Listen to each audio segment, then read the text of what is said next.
Doc, how are you? Okay. Are you okay, Doc? Do you understand how the South African justice system operates? Sorry, do I understand how South Africans? Justice system. Do you know how the justice cluster is designed? The South African justice cluster. I know how the justice is supposed to work. I have the basic outline of it, and I know that for most people it doesn't work. Do you understand the role of each and every component in a justice cluster? The justice cluster, well, I know what the NPA, what the police, what the various security industries are supposed to do, and I know there's a military, and I know there's a correctional services. But the question is, do you understand each role of each cluster? I mean, of each component? Yeah, it's in the Constitution. Of each entity, rather, do you understand? Well, more or less. I mean, I can't give you chapter and verse, but I check the Constitution regularly to see what they're supposed to be doing. Do you understand the work of the NPA? I do, yes. Do you understand the work of the police? Yes, I mean, I understand the role of the police, the SAPS Act, the constitutional provisions about ministers and what they should do. Yeah, before I go to my ultimate question, because these are just questions leading to an ultimate question. The problem with you is that you, in your evidence, largely that you have tendered so far, you keep on saying you don't know. And when we were intervening here, when you were being evasive, when you were evasive, I said to you, largely you are relying on hearsay. And the unfortunate part is that the hearsay evidence is evidence whose credibility relies on a person other than the person giving evidence. So the evidence that you are giving here, its credibility doesn't rely on you because you distance yourself from it while you are the one who gave it here. That is my problem. And I don't have a problem with that. I have a problem with the fact that your evidence or your perspective on the PKTT influenced an executive decision. That's why I have a problem. I don't have a problem with you damsacking, that is none of my business. But the problem here is that you have damsacked at the expense of South Africans. That is my biggest problem with you. Now, if you say you understand the role of the NPA versus the role of the SAPS, why would you blame the police for bail applications and for the withdrawal of cases? How do they feature? I've made it perfectly clear that the decision is with the NPA and that we have a problem with the NPA because I have worked with prosecutors from the 90s. I know what they're supposed to do, and I know that we have a problem with prosecutors themselves, especially the one, how come that we had things going well with good prosecutors in the province, both at Cleveland's, even with the Magaka case, until they were removed, and we get a man who's against whom there are very serious complaints being made in Gauteng. Is it just a coincidence? Right.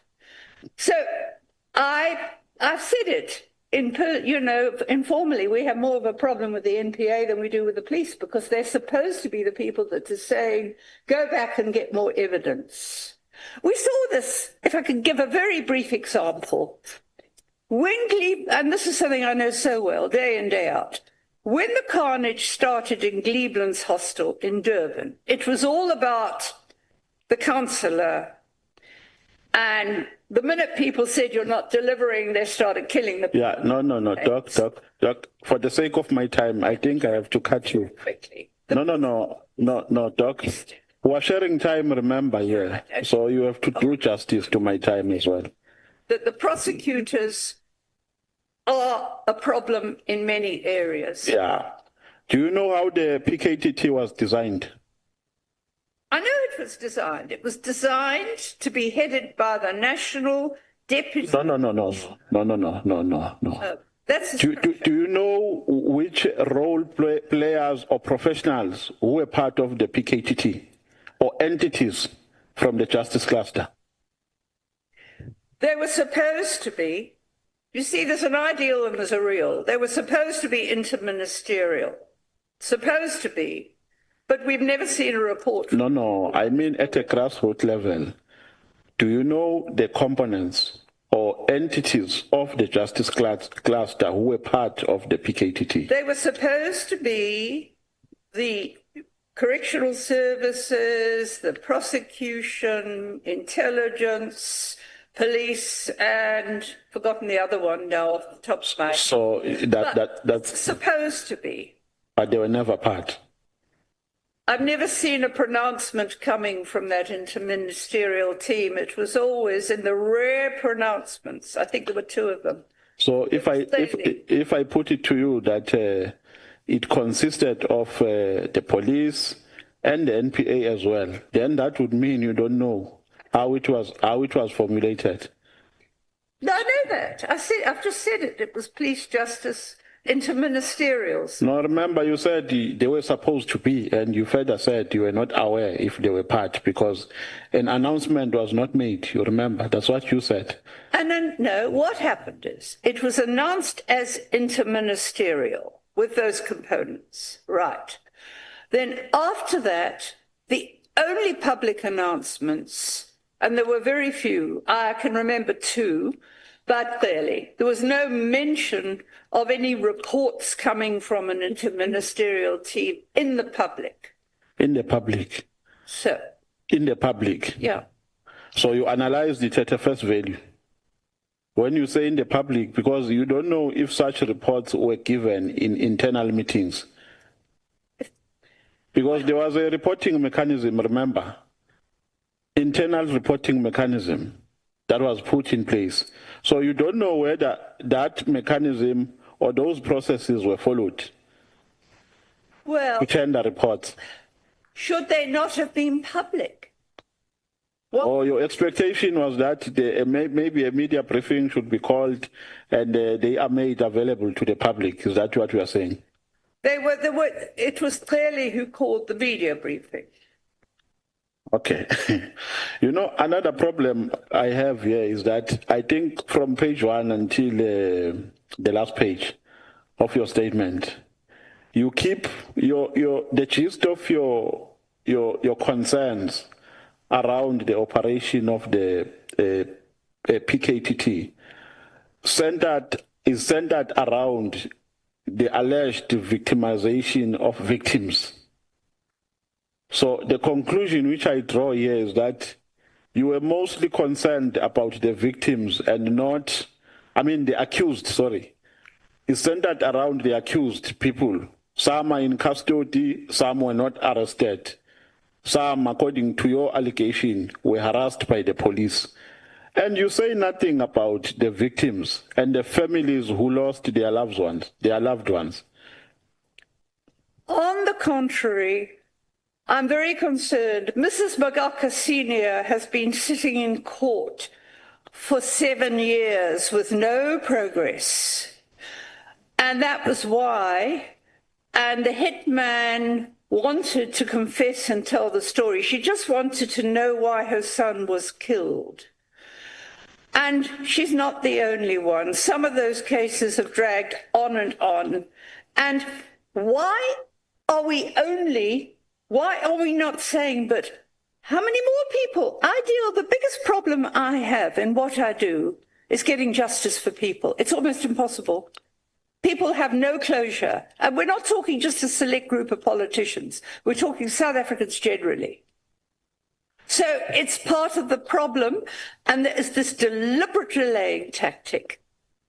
Okay, somewhere in your statement you are saying political killings in 2016 were mostly precipitated by internal ANC political dynamics, and they were mostly triggered by Zuma versus Ramaphosa faction. Who told you that? people in the ANC. I was even given a copy of a hit list at one stage. No, because fortunately I was a member of the ANC at that time.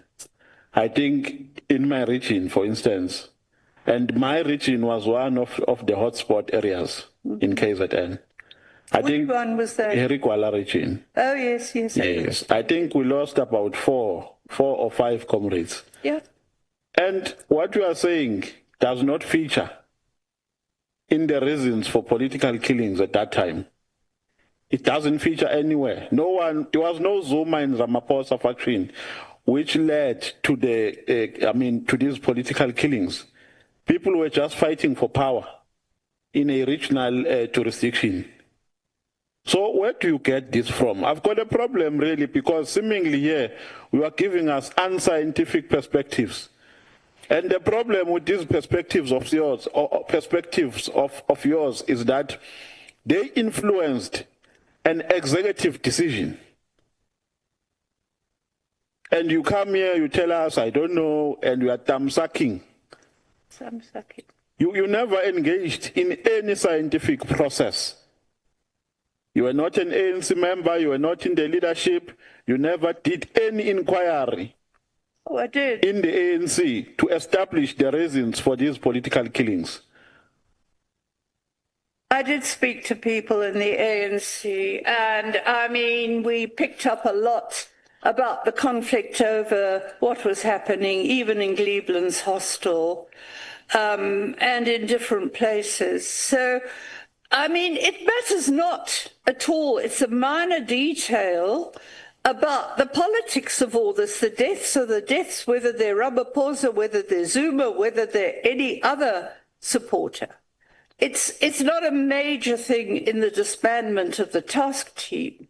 I'm saying that when the task team was disbanded, there was already a conviction for one of those pre-election deaths. And there were other investigations.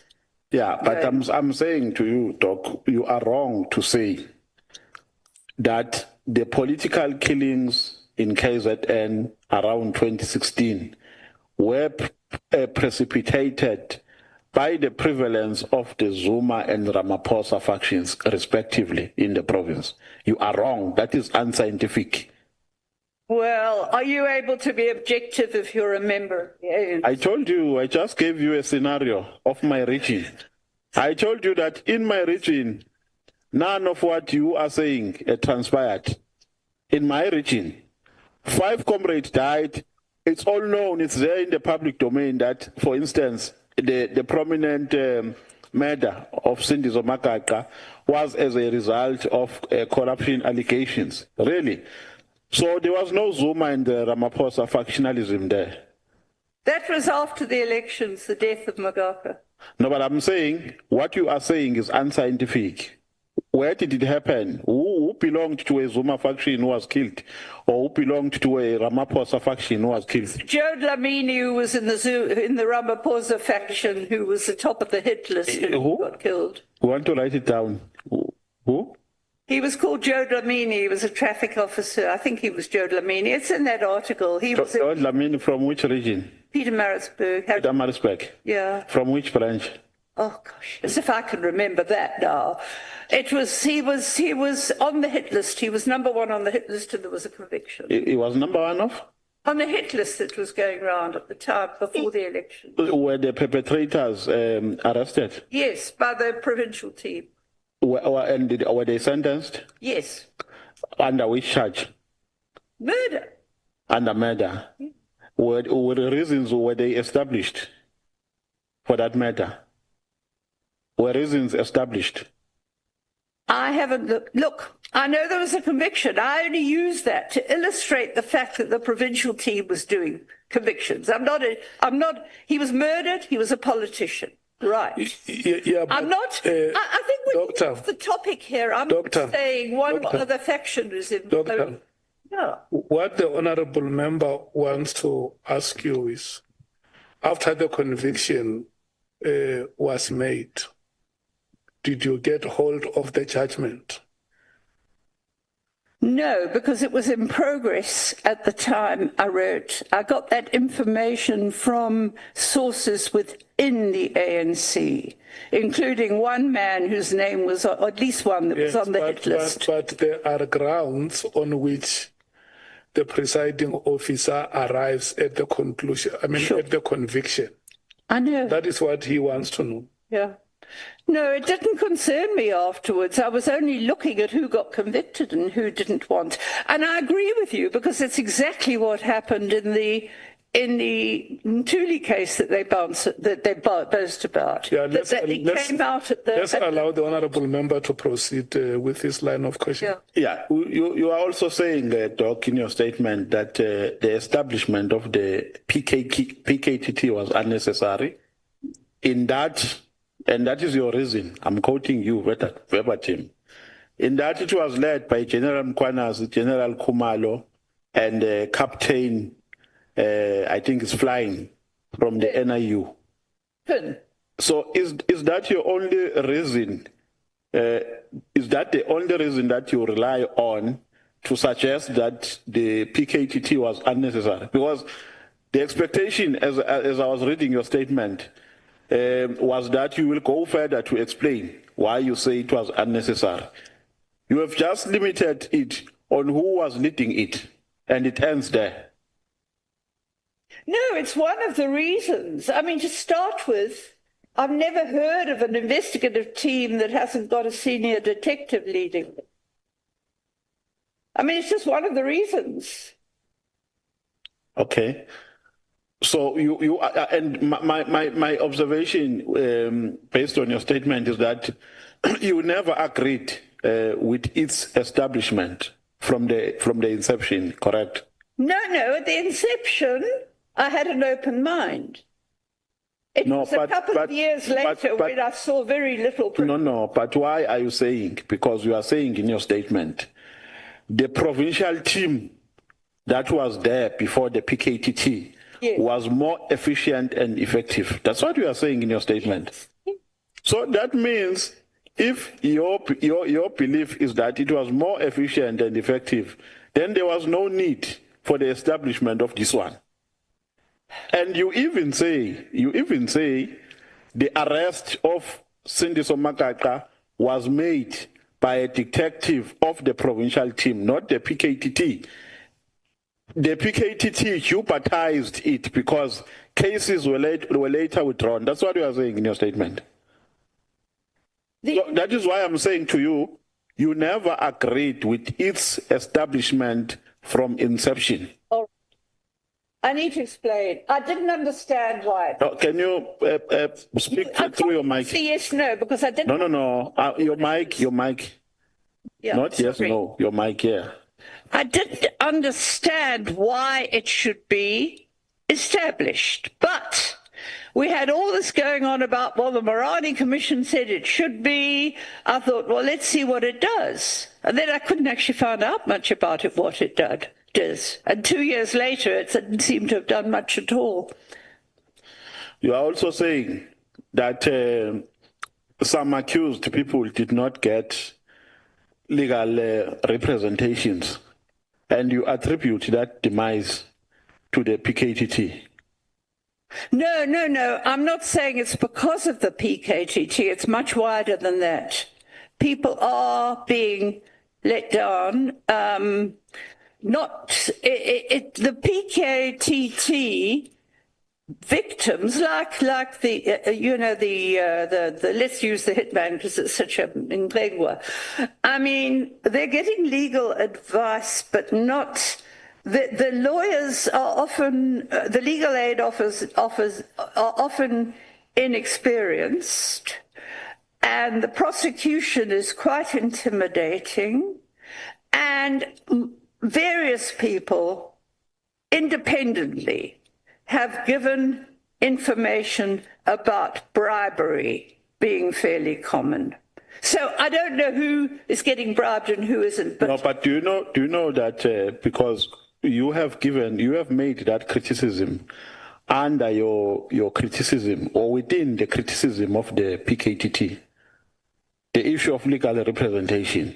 Do you know that it's a responsibility of the Legal Aid Board to give legal representation to people who qualify to get it?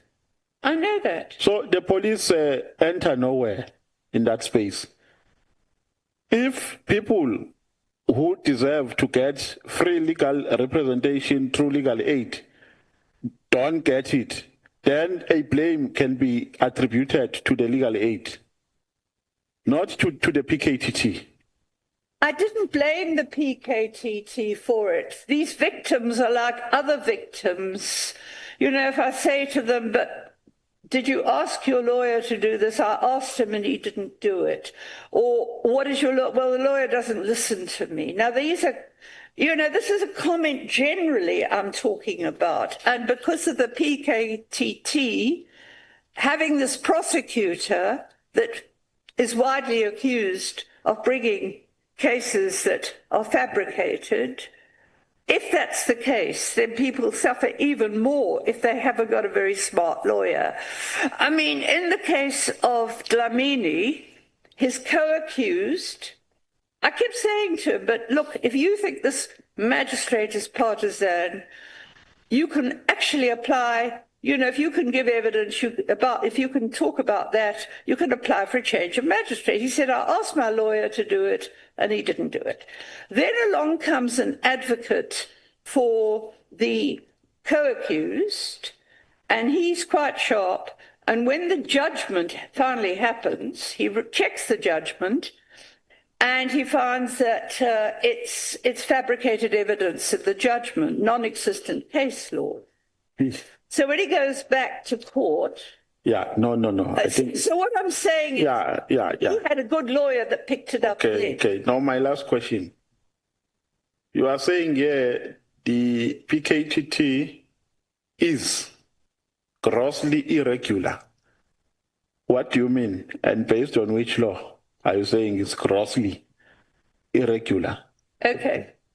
It doesn't have any permanent senior leadership in detective service. So that is your reason? I have a list of people who... No. If please, because I'm running out of time. Doc, please. In terms of which law, do you have any law which supports your argument that it is grossly irregular? In terms of which law? If there's no law, it's okay. Say I can't cite any law. I will leave it there. I won't pursue it further. There's no law that talks about... Okay, no, thank you very much. I think I've run out of time. Thank you very much. Honorable Skosana can come in. Thank you so much, Honorable Nomvalo. Jali, your time starts now. Thank you, Chair. Doc, can you please, when you respond, use your mic, please? Right. Thank you. Chair, I'm going to start by asking Dr. Haas, before we go anywhere, on what legal authority do you believe you can involve yourself so intimately in such operation? I'm a human rights defender, which is an internationally recognized status of acting to protect people from harm. It is that status. Don't come to me now with this thing about locus standi, because even the Constitution, if I recall correctly, allows somebody who's not a lawyer to appeal on behalf of someone, you know, to ask for example, for example, what I've done often is that I've actually asked for a review of a decision not to prosecute, and I've gone to the national prosecutor. Yeah, and I can do that. Thank you. I just want answers. Yeah. I know you're a doctor and a professor, so it's easy to, lecturing someone. But here I need answers. Given you. Thank you. Yeah. Because we are not SAPS. We are not IPD. We are not IGI. We are not a sworn officer. Am I right? I'm not, but I mean, don't you understand? Yeah. Can I respectfully ask you to withdraw that statement, because as a committee we have never arrived at that decision. As the chairperson of this committee, The committee you speak about is chaired by me sitting here. Okay. We haven't arrived at any decision that Commissioner Masemola perjured himself. Okay. Before All right. May you please withdraw that? Well, can I say he allegedly perjured himself because... No. Dr. De Haas, there is no other way to say it. There is only one way. All right. The one way is the one that I'm saying to say. You can withdraw it. I'm fine with that. May you respectfully say I withdraw the statement because the committee has not arrived at that decision. Please do that. Yes. I would appreciate it. Can you do that? Please do it, yeah. I want to hear you saying that I withdraw. I withdraw that because the committee is not dealing with it and has, as far as I know, not dealing with it. I answered a question. Yes. May you say, I withdraw the statement I made about Commissioner Masemola. I withdraw the statement I made about Commissioner Masemola. Thank you so much, Jali. May you proceed. Thank you, Chair. You know, it's only 3 questions in 10 minutes. It's disappointing, but be that as it may, can you please explain, Doc, because you are a private individual, how did you come to a position to position yourself as an oversight mechanism over detectives, prosecutors, and intelligence structures? It's part of my position as a human rights defender to help people who are at risk and who are being harassed, persecuted for what they, and apparently, I mean, you know, let me just say I'm quite astonished because I don't know, I reported 4 years ago to Parliament that General Khumalo's members were seizing phones without a court order. Now, I would have thought that Parliament would have said, but hang on a sec, let's just check this out and see if it's really happening. Chair, I sit in the police portfolio core committee you are talking about. I sit in that core committee. For your information, Doc. In paragraph 2, you base your assertions on official you spoke to, which are, you don't want to give us names as we speak. And I'm not sure who authorized them. And how do you come to a conclusion that what they gave you, because there's no OD here, you don't know the other side of the story. In my view, I'll be honest and frank to you. Your hate towards General Khumalo. No, I don't hate it. No, wait, Doc. Wait, Doc. Because your statement here before us, like many others, like Sibia who came here to say what General Mkhwanazi was talking about is a dream. But we know now, the country as well knows today that his bravery. We are not taking sides. Remember, we are still probing here. You are giving us, what you gave us here are allegation as well. Do you agree with that? Please don't explain. Do you agree that what you are telling us, like any other witness, are still allegations before us? Look, when you speak to somebody that you know very well, and somebody who's always been very honest, and the phones have gone, and when the phones come back, one is damaged, the person knows the law, all they had to do was come back and say, well, here's the order. And they didn't. Doc, are you sure that those phones were damaged by the police? Are you sure of that? Am I sure? Sorry? Are you sure that those gadgets you are talking about were damaged by the police? One was, apparently. The owner told me that. The phone was damaged when he got it. So I'm not supposed to believe people that I know very well that have always told the truth. Doc, you say you know these people very well. Mm-hmm. That's you who are telling us that. Must we believe you that you know them very, very well? Are those your informants? No, this is Tabisa Zulu. No. I'm saying, are those your informants? Because you know them very well. I've told you that the informers that I won't mention names of are police members.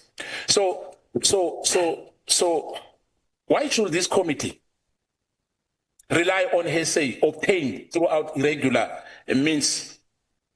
Because what you are telling us, the police can go as well. They know where to go. There's IP. The police can, sorry, what did you say about the police can also do this? I said to you, why should this committee rely on a hearsay obtained through irregular means? What do you mean irregular means? If somebody, I've made an affidavit about it, about what I was told, what I asked Khumalo, what I asked Mkhwanazi. If I don't get feedback from them, how can I prove whether it's true or false? I expected Parliament to question them or to get it investigated. Okay, let's go to, because I know I'm not going to win on this one. But the fact remains that the statement which you gave us is allegation, is not facts.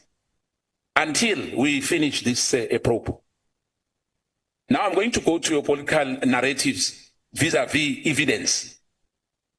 In paragraph 4, you claim that there was an obvious attempt by certain ANC factions to secure municipal control. Who told you that? Oh, gosh, we were hearing it all over the place, including in eThekwini especially, where sorry, Chair. Reported it to media. Chair, who you, Chair? Let me repeat my question again. In paragraph 4, you claim that there was an obvious attempt by certain ANC faction to secure municipal control. My question is, who told you that? Or unless you are an intelligent analyst. Well, it was almost common knowledge, and certainly people in the ANC told me that. Well, this one supports this one supports that one supports this one. And we were looking at the councillors in the Thekwini particularly. You had no access to classified briefings, am I right? No. I don't personally have any access to anything classified. I think there's too much classification. We've got to get oversight going. So what gives you the certainty to declare political motives? Sorry, what classification are you talking about? What gives you the certainty to declare political motives? What I am reporting is what ANC people were telling me at the time, and they can contest it. They show you to them to contest it if they wish. Do they show you their membership card to say these are? Well, I know some of them are. I have a very good network. Yeah, but some, no, not all of them. And we had a more or less a good idea of what was going on in the areas at Gleeblands around there. But I mean, this is all past history. It's got nothing to do with the task team. No, listen. We are talking about the killings here. All these questions here. I'm sucking anywhere outside the terms of reference which we have. Yes. Thank you. Why do you freely attribute to political motives killings, but later on paragraph 17.3, criticize us for defining political killings? Is that not the contradiction? Sorry, 17? Paragraph 17.3. I'm sorry. This one. Like the reconstruction of PKTT structures. 17.3. You mean I tried to explain, I've worked with since 1990, since the establishment of the Goldstone Commission, and there's been a consistent teams that always have senior detectives in charge. Yeah, in fact, let me just help you. Judge Goldstone was an apartheid judge in 1990. We're not transformed in this country during those years. And I want to put it to you that those issues which you are really familiar with invoke the pains of South Africans. If you are talking about Judge Goldstone as if he's an angel with me, completely wrong. But be that as it may, let's go further because there's no time now. In paragraph 7, you allege that Minister Cele went behind their backs. That's what police told me. Yeah. And yeah. Were you present, or is it hearsay as well? Were you present, or is it a hearsay? I said this was what they were saying. I didn't say I was present. So you agree with me that almost what you gave us on your statement is hearsay? No. It's hearsay. No, it's not. I know a lot of this to be as factual as can be. I mean, tell me, have any of you asked whether it's true that Mkhwanazi went and stopped the arrest of a human trafficker on the instructions of Cele? This is a police note. Has anyone asked that? Because I don't know if it's true. Let's not off-ramp talk. Intelligence claim without verification is false. Look, that's a whole subject in itself. I just want to say one thing in my own defense. Do you know, in the middle of the 80s, when this violence broke out, I quoted a line from Bob Dylan's song. Yeah, wait, death will it take till we know how many people have died. Look, and that was I was blaming the white government. Look at the people who are dying now. And a black government, and nobody cares about them, but they care about politicians die. I mean, this is what bugs me. I'm dealing with poor people getting killed, no justice. Let me tell you, Doc. Everyone does anything money spent on the TOS team. Dr. De Haas. Yeah. If you want to, I think we Dr. De Haas. Yeah. Dr. De Haas. Honorable Skosana is a young South African. And when a young South African appeals to the chair to say he needs protection from a senior citizen, I get worried. Because, you know, I have respectfully requested you that sitting here as young South Africans, we want to tap wisdom from you. And I want him to tap wisdom from you. Honorable Skosana. Yes, before I conclude, because I know the chair will be saying to me, it's time up. Let me say this quickly. Yeah.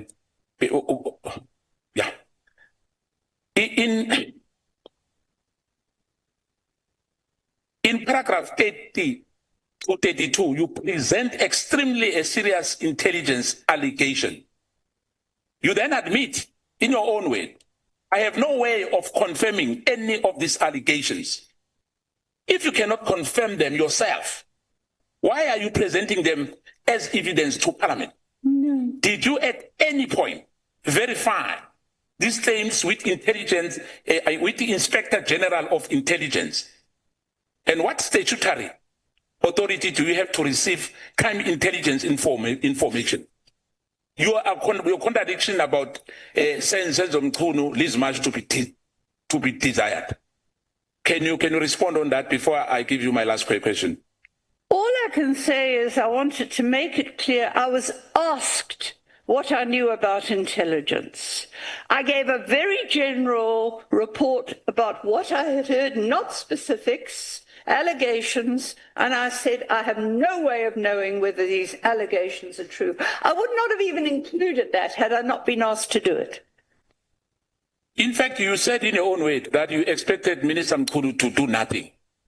But there's a claim that you wrote a letter to Minister Mkhunu to disband PKTT. Am I right? Yes, I think that's not disputed. It's there. Lastly, Chair,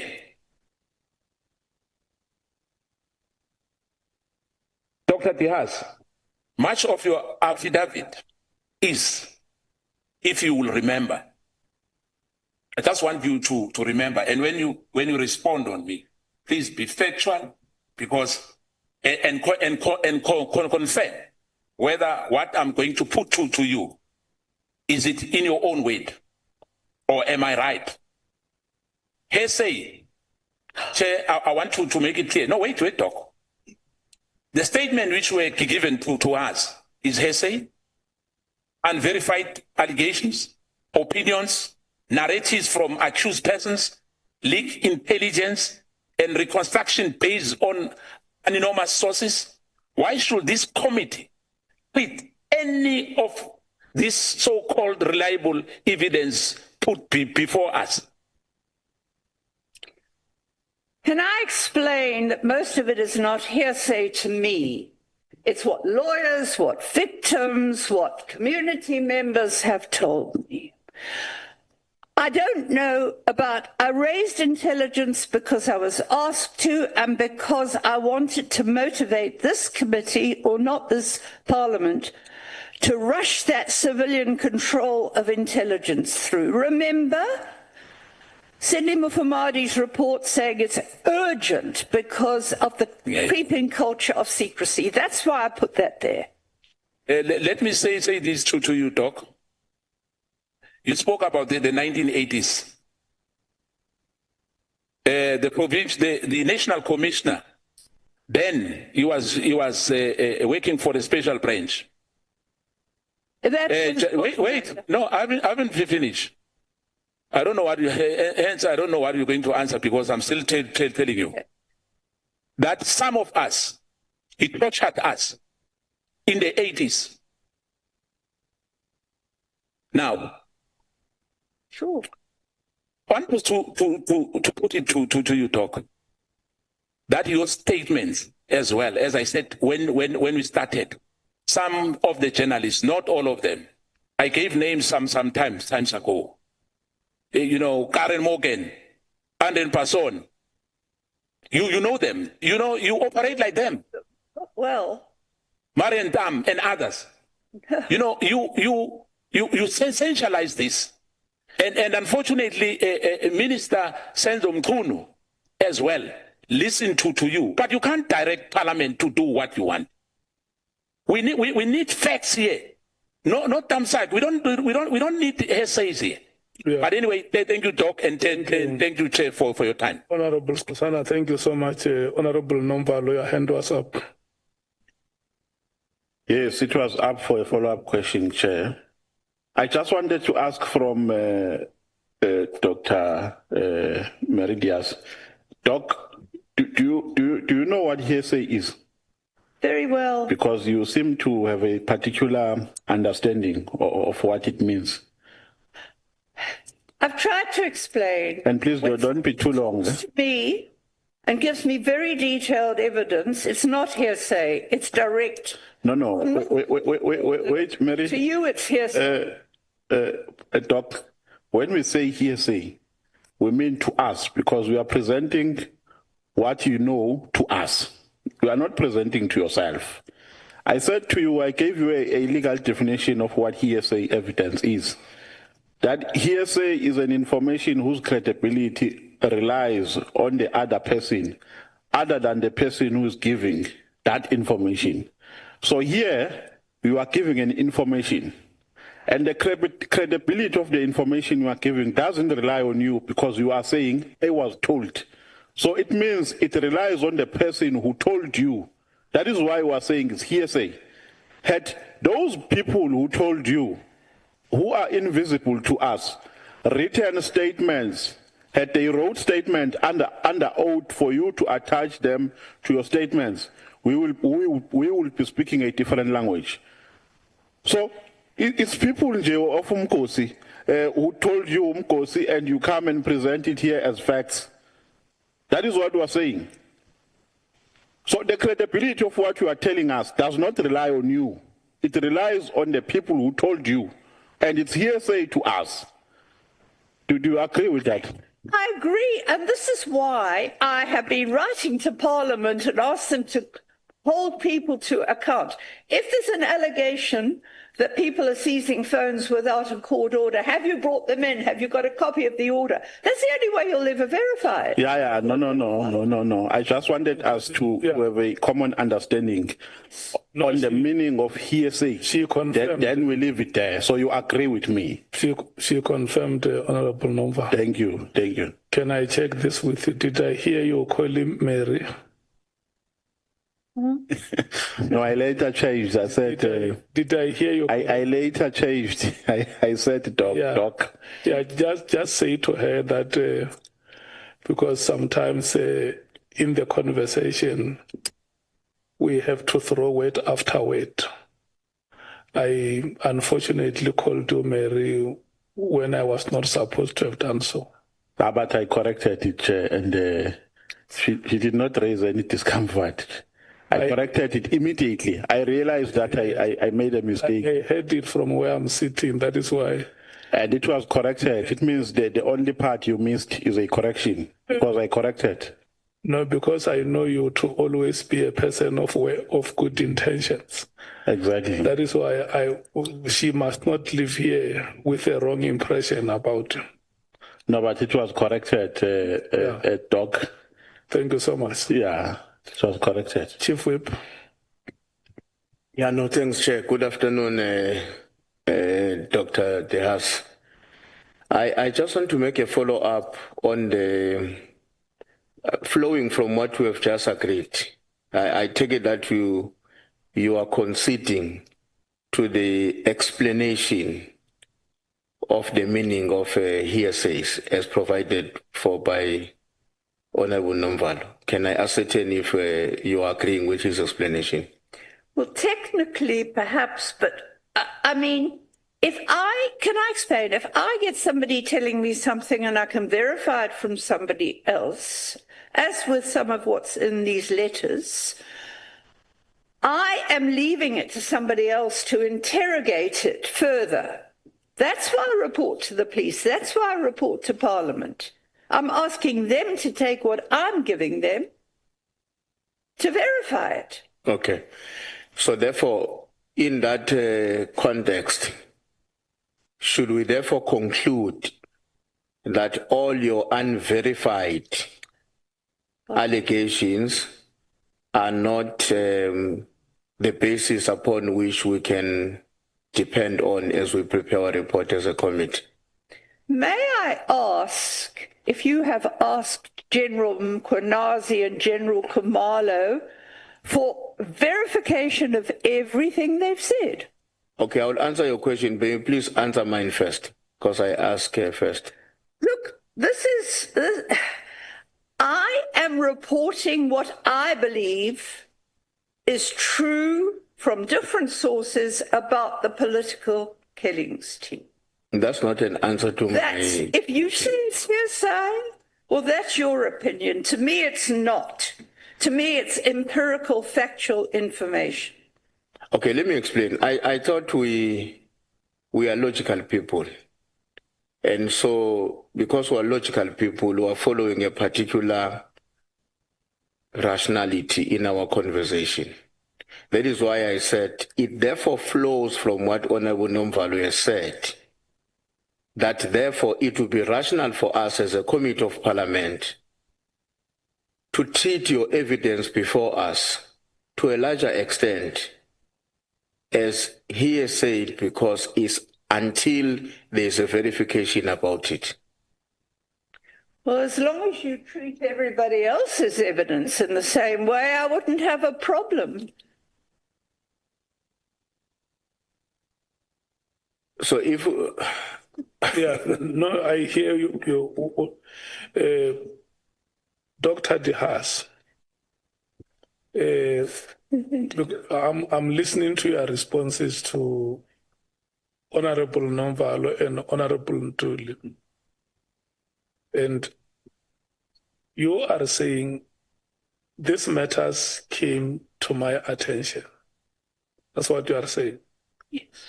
And I'm considering the information that I have gathered in serious light. And in several occasions, I would have written to Parliament or I would have written to authorities for them maybe to investigate these matters further. That's what you are saying. Yes. And then when they have investigated, you expect them to either report back, even if they don't report back to you, but just to report back to the people they represent in government. Is that what you are saying? Yes, more or less. It's you like a court to assess. Yeah. And that the evidence that you have deposed in your statement, and maybe that you would have presented here orally, is evidence which is still pending verification, because at the time you wrote, it was still not verified. No, because I had no way of verifying it, did I? Unless the cases are in court. No, I'm not. Yeah. Look, on your part. On my part. On your part, you might have consulted one or two people and they corroborated. But on the part of the authorities, let's say the police commissioner, the minister, or the chairperson of a portfolio committee in Parliament, or a speaker of Parliament, have not returned back to you to say, the information that you gave us, we investigated it, and now we are satisfied that it holds true. No, nothing like that has happened. That's why I was very glad that there were to be investigations when, I mean, again, regretfully, I shall not name the commission. So when you heard that there is going to be an ad hoc committee to investigate, you got excited. Well, I was very pleased that Parliament was sitting up and paying attention to what was a serious matter, because that is what the Chief Whip wants to know from you, that some of the information here, by your own evidence, still have to be verified.